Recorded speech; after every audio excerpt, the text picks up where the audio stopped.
Happy Wednesday! I'm excited to talk to you today about the healing power of water. And it isn't going to be a normal conversation about water, so definitely tune your ears and allow yourself to listen for the next 7 to 10 minutes. I'm very excited to share with you something that we all know. So this is the thing in the healing process is it's important to understand things in simple ways so that we can actually integrate the habits to heal. We all know what we should do. And should is something for anyone that's worked with me. It's something we actually work on releasing in our vocabulary simply because if we hold on to the word should and we use it often, it puts a significant amount of pressure on ourselves. And I'll do a video on this not too far down the road. Today I wanted to focus on, though, the importance of water and why it's so important. Now, you already know you should be drinking more water, but the question is, are you? All right. And the question is also, do you understand why it's so important? So the first thing is we're made up of 3/4 water. So it's very important to just keep our system nice and flushed. It keeps our body's ability to naturally detoxify at its finest. It's really important to understand that. A lot of people will share with me that they get hydration from food that they eat, that they, don't understand why it's so important to actually get a clean source of water into your body. And the answer is actually quite simple. Your body is made up of 3/4 water.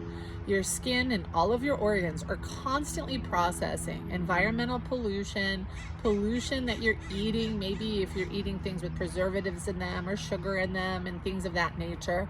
Most people are on supplements and also medications, and they're not properly hydrating.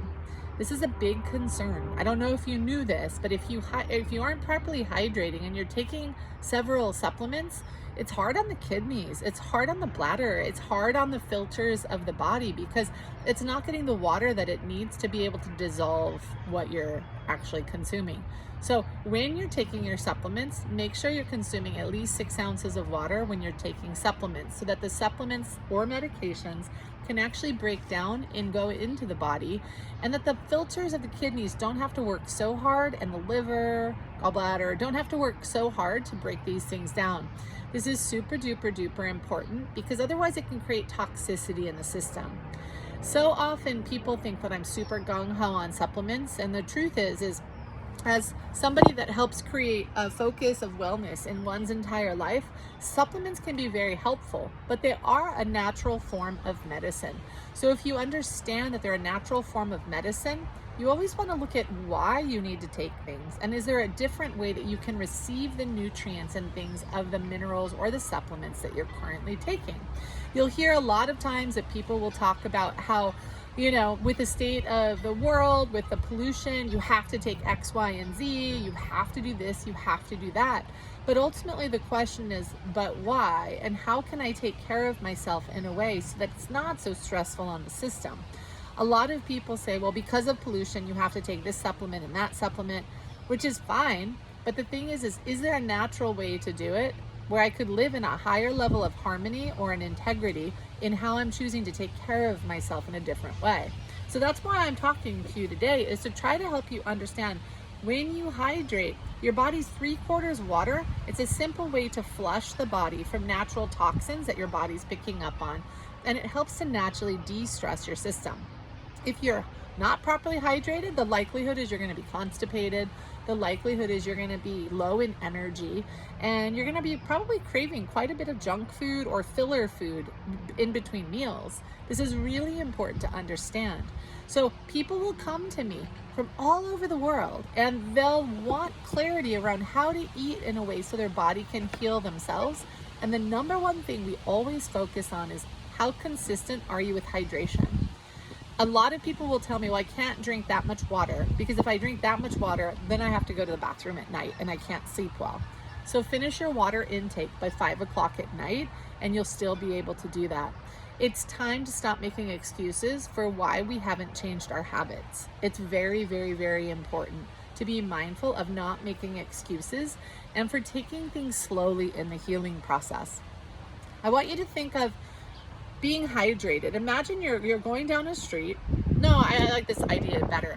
Imagine that, from a source like a lake, there's rivers that start to flow. If there's not water going into that source, those rivers are going to stop flowing.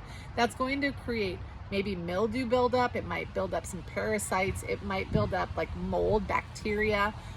It might just completely dry it up altogether, right? Those separate little systems of water that come from that huge source, if the huge source isn't being consistently fed water through snow or rain or however, right?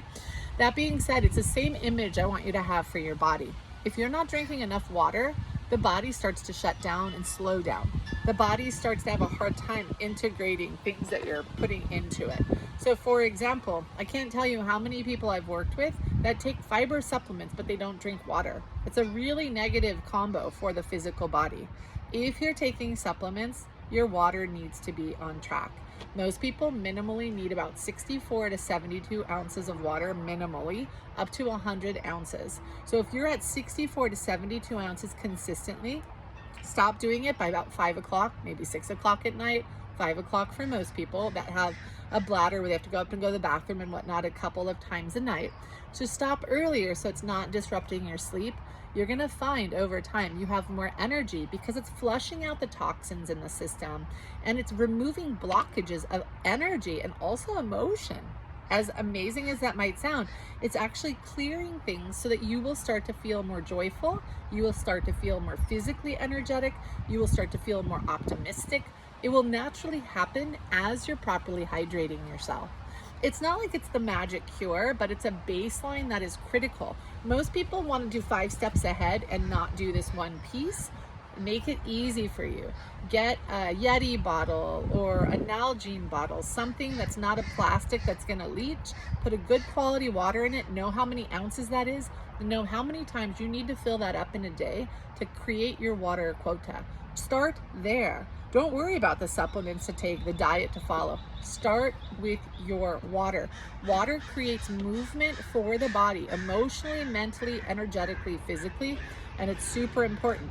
If there's a constant flow all the time in that main water source, those rivers are going to be nice and flourishing consistently. As the water source isn't so great, they start to dry up. How many people call me up? They have parasites, they have bacteria, they have yeast growth, they're exhausted, they're constipated. They literally start drinking water and they feel a world of difference. It's that simple as a start baseline for a lot of people.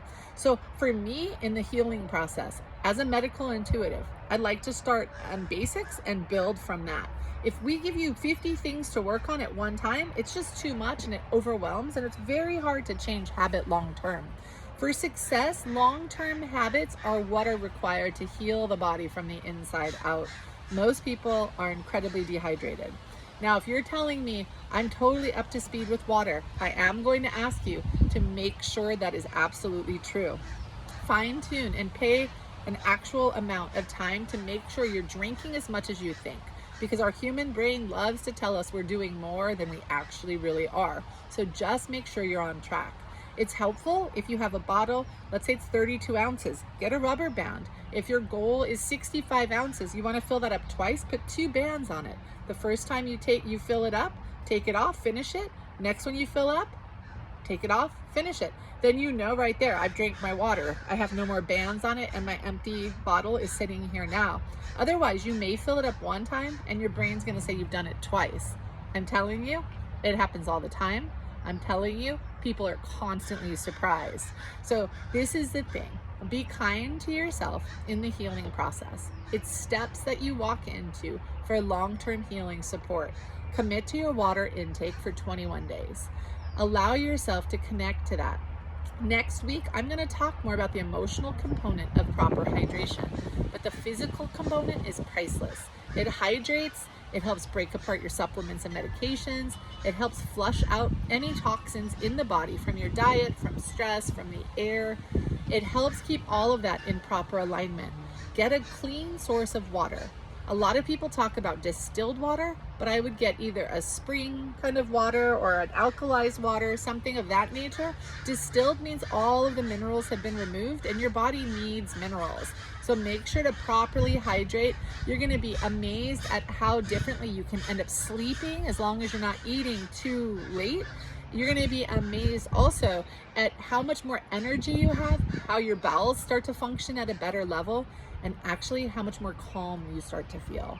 Next week, I'm gonna talk about more of the emotional focus of hydration. So if you aren't currently subscribed to this, please subscribe below, push the subscribe button and say hi so I can say hi to you, because I don't know who you are if you don't say hi. I would love to get to know you more. Subscribe. I am here to show up and to support you, to help you know how your habits can help transform your health and that you can be your own healer. That's my job, is to teach you how to be your own healer. We as a culture are not very well informed, and if we can inform each other and inspire each other by practicing things like we're talking about today, we will watch our communities heal in a pretty amazing way. Next week, we're going to talk more about hydration, more from an emotional perspective, and we may even follow up the next week with maybe more of a practical perspective. So it's next week's going to be either emotional or even more practical, but I want you to understand things in basic terms, not because somebody's telling you to do things and you should do them. None of us want to be told what to do. We want to understand things and we want to make informed decisions for ourselves. When people say, well, this is why you should do it, and then it stops there, most of us don't change habits or patterns, myself included. I don't like being told what to do, and I'm sure you don't either. So even though we want to learn how to heal ourselves, we want to learn how to understand why these things are so critical, and hopefully I can help them make more basic sense so that you can grow and understand from habit and from willingness based on understanding. That's how we integrate healing at a different level. And it's time to learn how to do that. It's time to learn how to heal ourselves from the actions that we take and support ourselves in a balanced way.